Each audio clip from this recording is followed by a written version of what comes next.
What's up, everyone? It's Alex with Pressed in Age, and we have another phenomenal guest on the Press Play podcast here with Mr. Meech Beasley. How you doing, brother?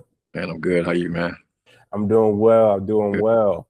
Good. You're the second artist that I get to have the privilege of doing this online with. Where are you right now? Currently in Charlotte, North Carolina. I think you're hustling. Yeah. Trying to, man. Keeping up with this band, man. I'm blessed to play with, man. It's phenomenal guys. Yeah, so I'm grateful. Yeah. Cool. And then are you used to playing with bands, or are you usually a solo artist? How does that work? A little bit of both. Trying to get into, just sharing my music and my individual music, but the band I play with, man, I've been with these guys for almost 10 years. So I sing and write and play with them, play guitar for them. So it's been really cool.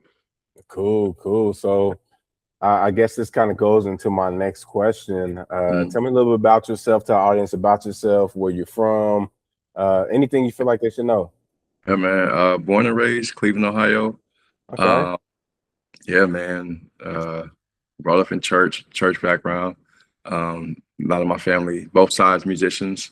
Just strong music background on both sides of my family, mom and dad.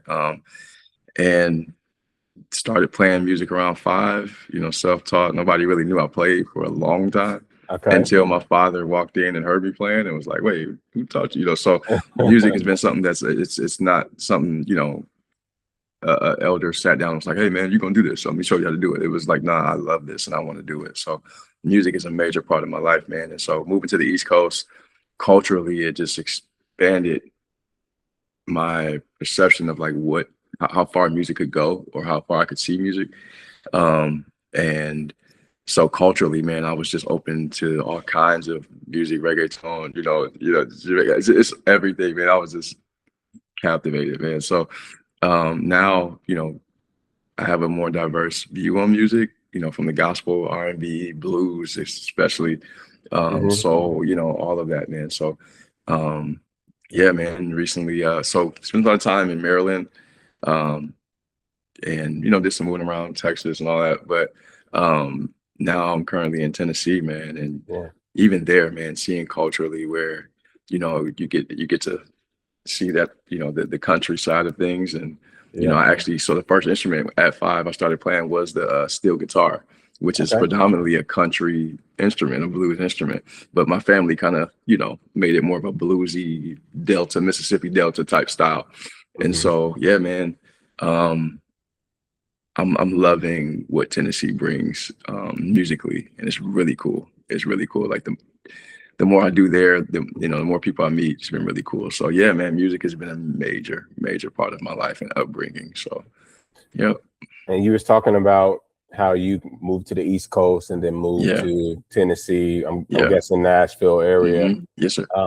What is the difference between the two areas when it comes to music?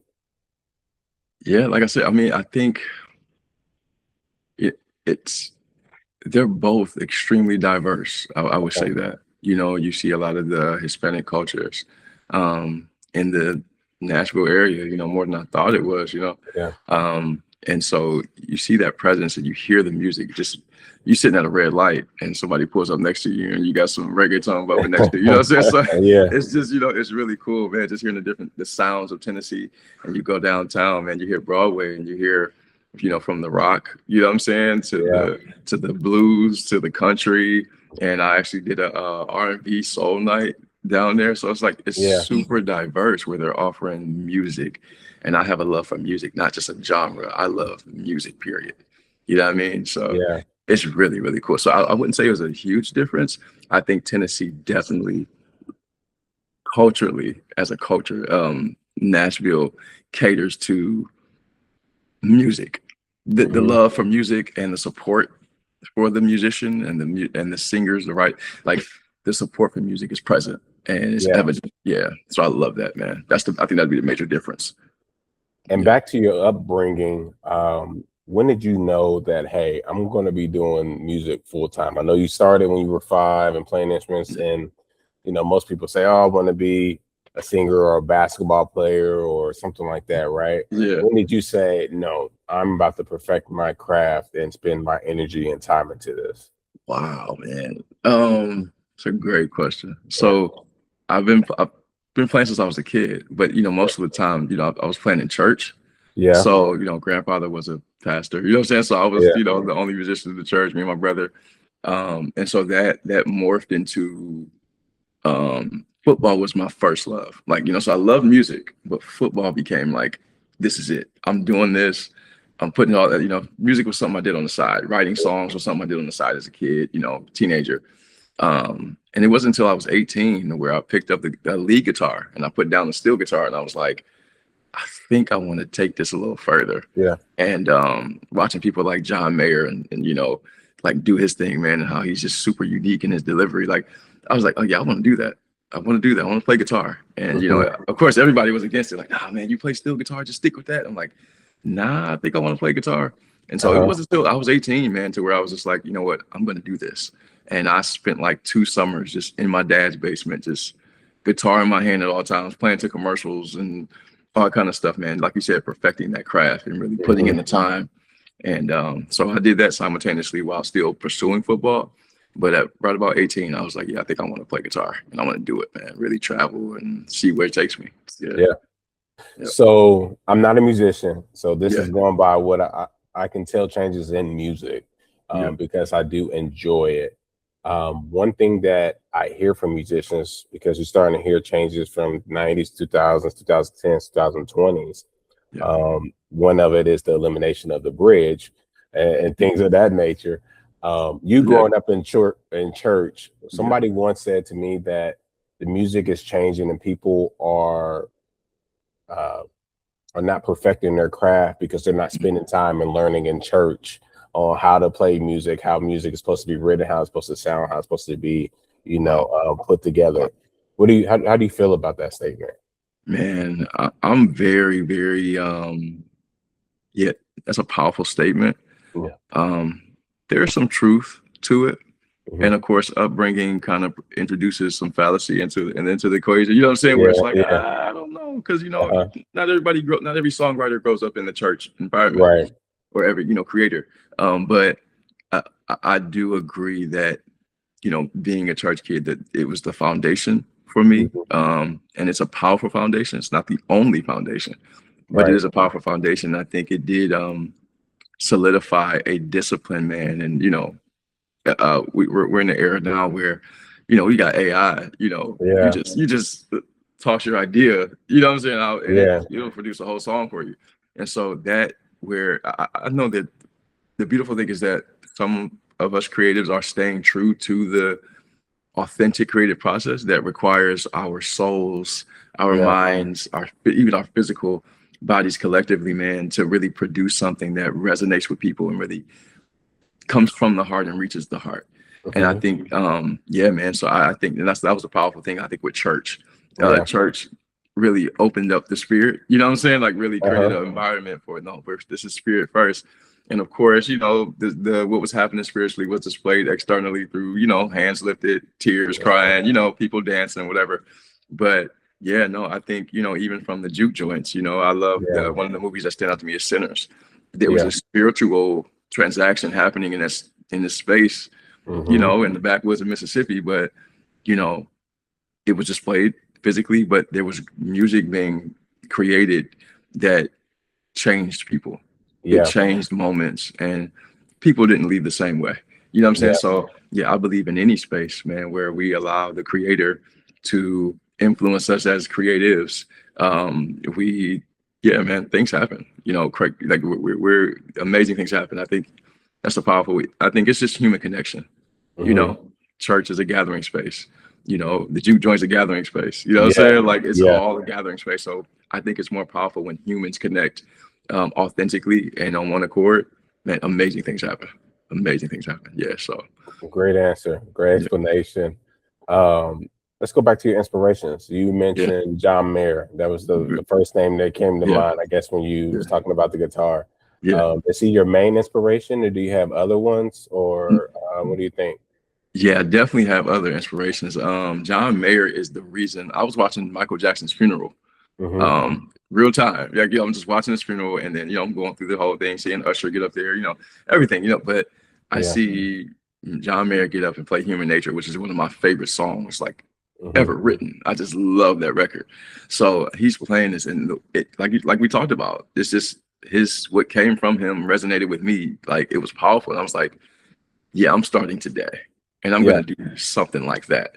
I want something like that to happen. Whatever happened between this transaction between him and I want to be able to be that for somebody else. You know what I'm saying? And so that's powerful. So yeah, man, John Mayer was essential. My uncle, Rufus, man, he was a huge inspiration musically. He played steel guitar, and he had his own, style, man. He had his own swag, and I used to admire him, of course.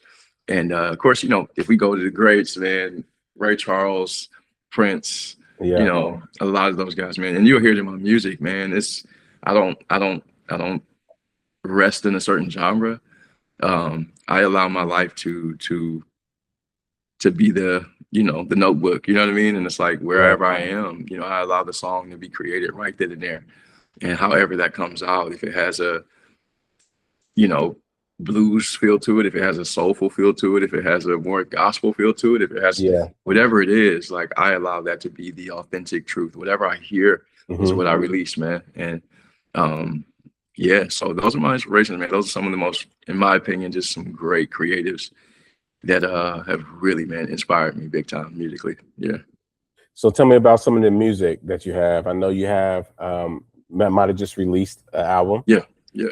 Tell me a little bit about that. What it's about, and just give me some information. Yeah, man. So the Genesis is, we think about the Genesis as the beginning, simply the beginning. But for me, it was the beginning of the end for me. When it's like a lot of the records on this song, some are 5 years old, some are, but it was the beginning of an end for me, where I knew, okay, this season has to end. I don't know what that looks like. So it was me navigating the conclusion of a season that was really, man, painful, confusing.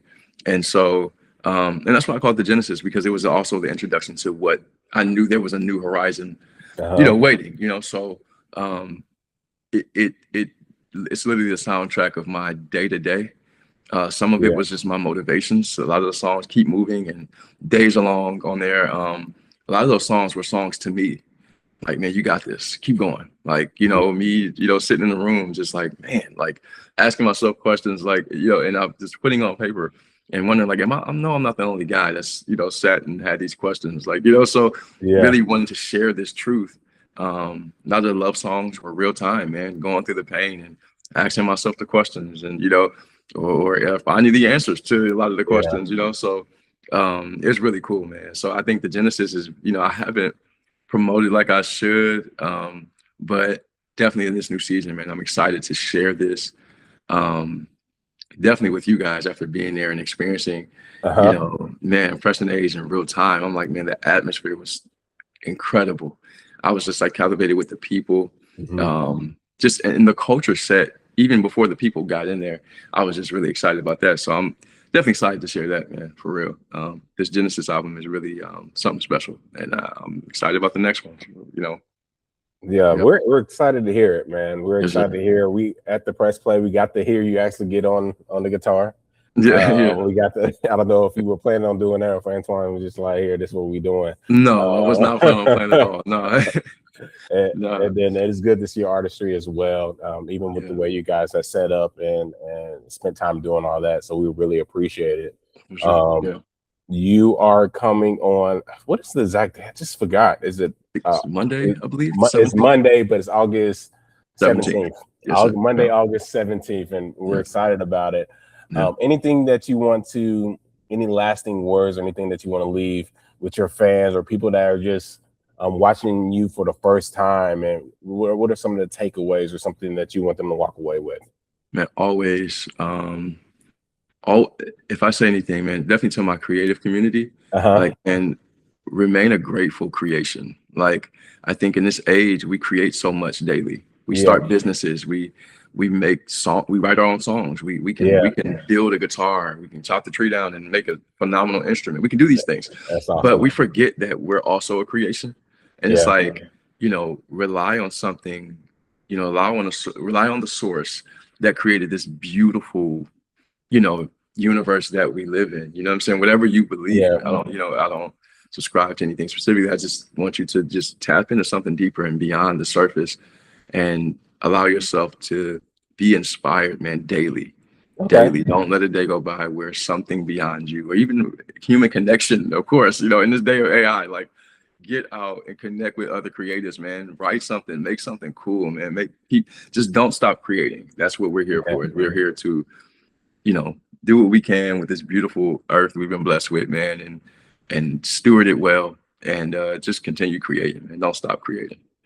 Perfect. Yeah. Well, Mr. Meech Beasley, we're Yes, excited to have you. August Yeah. 17th, Monday, press Yes, play. sir. We're excited for you to take it to another level and to Yes, bring sir. artistry here, and we're blessed to have you. Man, Looking excited. forward to it. Where can people find you?